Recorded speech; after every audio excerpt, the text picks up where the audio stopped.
Hello investors, welcome back to our new video. आज के इस वीडियो में बहुत ही अच्छे फंड्स मैं डिस्कस करने वाला हूँ स्मॉल कैप कैटेगरी के। तो बिना देरी के शुरू करता हूँ आज का वीडियो और स्मॉल कैप कैटेगरी के फंड्स की तरफ बढ़ते हैं। आज की लिस्ट में जो हमारे पास पहला फंड है वो है Tata small cap fund direct plan growth.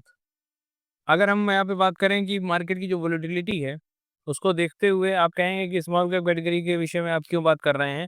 तो स्मॉल कैप कैटेगरी के विषय में हम इसलिए बात कर रहे हैं क्योंकि आपको अच्छा रिटर्न भी दे सकती है और मैं यहाँ पे आपको कोई भी रिस्क वाले फंड नहीं डिस्कस करने वाला हूँ। जब हम फंड डिस्कस करेंगे, तो आपको सारी डेटा आपको क्लियर हो जाएगा।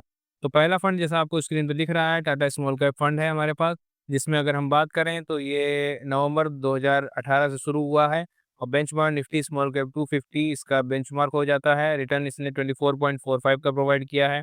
साथ ही एक्सपेंस रेशियो की बात कर लेते हैं तो 0.37 का यहाँ पे एक्सपेंस रेशियो देखने को मिलता है। और अगर हम बात करें फंड साइज़ की, तो फंड साइज़ यहाँ पे 8,274 करोड़ का है। आगे बढ़ते हैं। यहाँ पे मिनिमम इन्वेस्टमेंट आप 5,000 से कर सकते हैं। एडिशनल इन्वेस्टमेंट आप मिनिमम यहाँ पे 6,000 रुपये की भी कर सकते हैं। एसआईपी 100 रुपये से स्टार्ट कर सकते हैं। मिनिमम विड्रॉल यहाँ पे 500 का देखने को मिलता है। 1 साल के अंदर में पैसा रिडीम करते हैं तो 1% का एग्रीलोड देना पड़ेगा। सीएजीआर की बात करें तो 1 साल में 17.47, 3 साल में 23.29, 5 साल में 36.99 का यहाँ पे सीएजीआर देखने को मिलता है, जो कि कैटेगरी एवरेज से अगर आप कंपेयर करते हैं तो यहाँ पे कैटेगरी एवरेज से बेहतर परफॉर्मेंस इसकी देखने को मिली है। एसेट एलोकेशन इक्विटी में 92.94, अदर्स में 7.06 का देखने को मिलता है। रिस्क रेशियोज़ की बात कर लें, स्टैंडर्ड डेविएशन यहाँ पे जो है अच्छा देखने को मिल रहा है, बीटा भी ठीक है। शार्प रेशियो भी बेहतर है, रिटर्न रेशियो भी अच्छा है, अल्फा भी सही है और रिटर्न वाइज भी फंड अच्छा है। तो सारी चीज़ें यहाँ पे अच्छा हैं। लो वोलेटिलिटी का फंड है, स्मॉल कैप कैटेगरी का फंड है, कम एक्सपेंस रेशियो वाला है, तो और क्या चाहिए इस फंड में आपको। अगला फंड है हमारे पास Axis small cap fund direct plan growth. नवंबर 2013 में ये शुरू हुआ है। बेंचमार्क निफ्टी स्मॉल कैप 250 इसका बेंचमार्क हो जाता है। 23.44 का इसने रिटर्न प्रोवाइड किया है, साथ ही एक्सपेंस रेशियो 0.58 का प्रोवाइड किया है। फंड साइज 20,954 करोड़ का इसका फंड साइज हो जाता है। Expense ratio Tata small cap से थोड़ा सा ज़्यादा है, बट यहाँ पे अगर हम कैटेगरी एवरेज से देखें तो कैटेगरी एवरेज से कंपेयर कर रहे हैं हम यहाँ पे चीज़ों को, तो कैटेगरी एवरेज से भी इसका एक्सपेंस रेशियो ज़्यादा है। तो कंसीडर कर सकते हैं क्योंकि बहुत ज़्यादा नहीं है, बट हाँ, थोड़ा-सा ज़्यादा है। आगे बढ़ते हैं। इसमें अगर हम मिनिमम इन्वेस्टमेंट ₹100 से आप स्टार्ट कर सकते हैं, विथड्रॉल की कोई लिमिट नहीं दे रखी है, इसमें एसआईपी भी ₹100 से स्टार्ट कर सकते हैं। एग्ज़िट लोड यहाँ पे 1% का लग रहा है अगर आप 1 साल के अंदर यहाँ पे फंड को रिडीम करते हैं तो। सीएजीआर की बात करें 1 साल में 14.96, 3 साल में 17.50, 5 साल में 31.42 का यहाँ पे सीएजीआर देखने को मिलता है, जो कि लगातार अपने कैटेगरी एवरेज को बीट कर रहा है। एसेट एलोकेशन 87.51, डेट में 12.79 का एसेट एलोकेशन देखने को मिलता है। रिस्क रेशियो स्टैंडर्ड डेविएशन बेहतर है, बीटा भी अच्छा है, शार्प रेशियो अच्छा है, टेन्योर रेशियो अच्छा है, अल्फा अच्छा है। हाँ, रिटर्न वाइज पर फंड उतना बढ़िया परफॉर्मर नहीं है। अगला है हमारे पास Edelweiss small cap fund direct plan growth. देखिए, मैं यहाँ पे लास्ट में आपको कंक्लूड कर दूंगा कि इसमें किसमें आपको इन्वेस्ट करने के लिए आपके लिए ज़्यादा बेहतर एक ऑप्शन है। आप तब तक फंड देखिए, एनालाइज देखिए, एनालिसिस को देखिए, पॉइंट को नोट करते रहिए। लास्ट में मैं सारी चीज़ों को कंक्लूड कर दूंगा। आगे बढ़ते हैं। Edelweiss small cap fund direct plan growth की अगर हम बात कर लेते हैं तो यहाँ पे फरवरी 2019 में ये फंड शुरू हुआ था और निफ्टी स्मॉल कैप 250 इसका भी बेंचमार्क हो जाता है। 26% के आसपास का रिटर्न प्रोवाइड किया है। एक्सपेंस रेशियो 0.43 का देखने को मिलता है। साथ ही अगर फंड साइज की बात करें तो 3,718 करोड़ का देखने को मिलता है। एक्सपेंस रेशियो यहाँ पे एक्सिस से कम है इस और टाटा स्मॉल से ज़्यादा है। फंड साइज थोड़ा सा कम है यहाँ पे।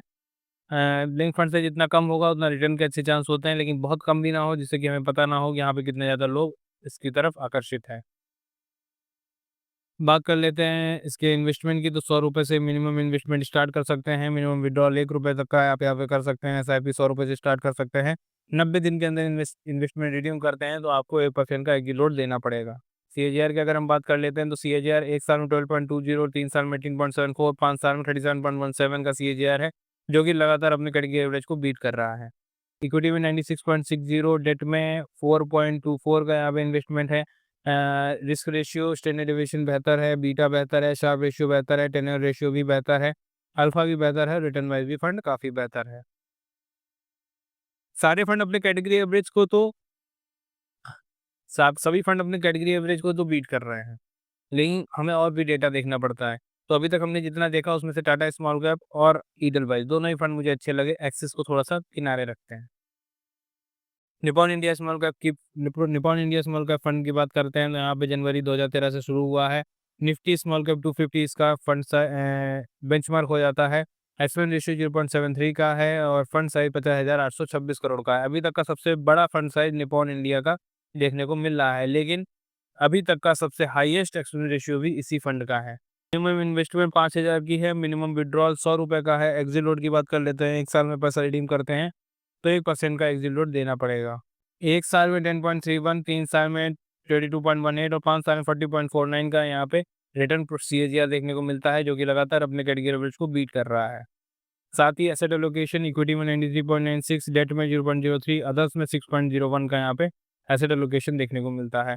स्टैंडर्ड डेविएशन की बात करें तो बेहतर है। बीटा यहाँ पे हाई वॉलेटाइल दिखाई देखने को मिलता है। शार्प रेशियो अच्छा है, टर्नर रेशियो भी अच्छा है, अल्फा भी ठीक है, रिटर्न वाइज भी फंड ठीक है, बस वॉलेटिलिटी यहाँ पे थोड़ी सी ज़्यादा देखने को मिल रही है।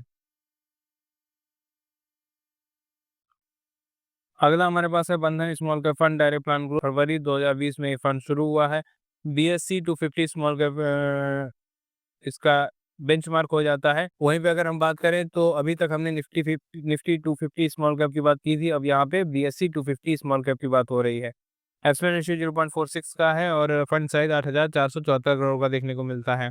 एफ-1 रेशियो अच्छा है और मिनिमम इन्वेस्टमेंट 1000 से और मिनिमम विड्रॉल 500 से यहाँ पे आप कर सकते हैं। साथ ही एग्जिट लोड की बात कर लें तो यहाँ पे 1 साल में पैसा रिडीम करते हैं तो 1% का एग्जिट लोड देना पड़ेगा। सीएजीआर 1 साल में 24.35, 3 साल में 26.33 और 5 साल में 38.17 का सीएजीआर है, जो कि लगातार अपने कैटेगरी एवरेज को बीट कर रहा है। एसेट एलोकेशन यहाँ पे इक्विटी में 91.60, डेट में 0.06, अदर्स में 8.34 का एसेट एलोकेशन देखने को मिलता है।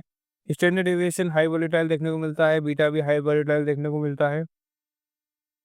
सब रेशियो अच्छा है, टेनर रेशियो अच्छा है, अल्फा अच्छा है, रिटर्न वाइज अच्छा है, बट वॉलेटिलिटी इस फंड में है। ये थे हमारे आज के टॉप 5 कंपनीज, टॉप 5 फंड्स जिसमें मैंने आपके साथ डिस्कस किए हैं। अब हम बात करते हैं कंक्लूजन की, कि अब कंक्लूड करते हैं इनको कि इनमें से किस में हमें इन्वेस्ट करना चाहिए। 5 फंड मैंने डिस्कस करे, पाँचों में से 2 फंड में वॉलेटिलिटी देखने को मिली, उनको भी हम किनारे कर देते हैं। तीसरे फंड में हमको एक्सिस में रिटर्न में उतना अच्छा परफॉर्मेंस नहीं देखने को मिलती है, तो उसको भी किनारे कर देते हैं। बचते हैं हमारे पास 2 फंड, ईडलवाइज और टाटा स्मॉल कैप। अब ईडलवाइज और टाटा स्मॉल कैप में से आपको जो फंड अच्छा लगे उसमें आप इन्वेस्टमेंट कर सकते हैं। एसआईपी, लमसम जैसा भी करना चाहें वो आप कर सकते हैं। ये पूरी तरीके से आपके ऊपर निर्भर करता है। पाँचों फंड्स को फिर से देखिए, फिर से एनालाइज करिए और 3 को, जैसा मैंने यहाँ पे कहा, 3 को आप यहाँ पे अलग हटा सकते हैं और 2 में से कोई एक फंड चूज़ करके उसमें आप इन्वेस्टमेंट स्टार्ट कर सकते हैं। लेकिन इन्वेस्टमेंट स्टार्ट ज़रूर करिए, क्योंकि इससे अच्छा मौका आपको नहीं मिलेगा। मार्केट की इस गिरावट में आपको सही रेट में अच्छी चीज़ें मिल सकती हैं। तो बिना देरी के इन्वेस्टमेंट स्टार्ट करिए, चाहे एसआईपी हो या फिर लमसम। कोई भी क्वेश्चन होता है तो आप मुझसे कमेंट बॉक्स में पूछ सकते हैं। मिलता हूँ नेक्स्ट वीडियो में। धन्यवाद।